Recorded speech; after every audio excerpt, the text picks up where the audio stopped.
Throughout history, women in jazz have remarkably contributed in many eras of jazz music. They have been there since the birth of jazz.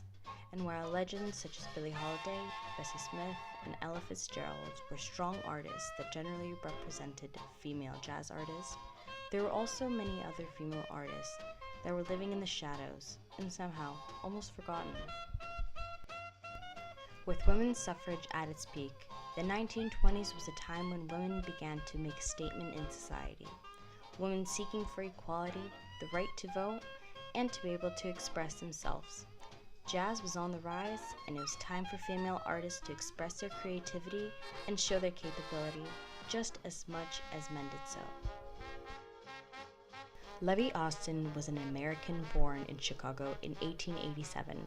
She was a band leader, session musician, composer, singer, and arranger during the 1920s classic blues era. She studied music theory at Roger Williams University and Knoxville College in Knoxville, Tennessee, which is uncommon for an African American woman and jazz musician alike during the time. She led her own band, the Blues Serenaders, which the band developed their own unique blues sound. She went on to work with many legendary musicians such as Louis Armstrong, where they worked together on a song called Heebie Jeebies, and co-wrote a song, Downhearted Blues, with Alberta Hunter. She was a well-educated and talented artist that made a great impact on jazz music. Valeda Snow was a musician that came from a showbiz family. Born in Chattanooga, Tennessee, she was raised on the road as she often traveled with her performing family. She learned to play the cello, bass, banjo, violin, mandolin, harp, accordion, clarinet, trumpet, and saxophone by the time she was 15. She also sang and danced. She quickly gained interest in playing the trumpet and put all her focus in perfecting her skills on the instrument. She was dubbed as Little Louie after Louis Armstrong, who heard her perform, called her the world's second best jazz trumpet player besides. Valeda toured around Europe and the UK and even parts of Asia. Maxine Sullivan was an American jazz vocalist and performer. Throughout her career, Sullivan also appeared in films as well as on stage. Aside from the more well-known jazz artists such as Ella Fitzgerald or Billie Holiday, Maxine was considered to be the best jazz vocalist in the 1930s.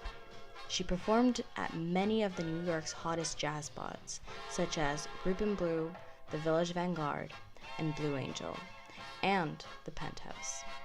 In 1940, Sullivan and Kirby were featured on a radio program, Flow Gently Sweet Rhythm, and making them the first black jazz stars to have their own weekly radio series. In 1949, Sullivan appeared on a short-lived CBS television series, Uptown Jubilee, and in 1953 starred in the play Take a Giant Step. Thank you for asking me to sing. It's mighty sweet of you, so let that music swing. Some of these days you'll miss me, honey. Some of these days you'll feel so lonely. You'll miss my hugging, you'll miss my kissing, you'll miss me, honey, when you're away. Many of these women had such a great impact on the history of jazz. However, history doesn't always remember these many female artists who helped define the genre. It's important to remember and recognize these artists for their talent and all their contribution.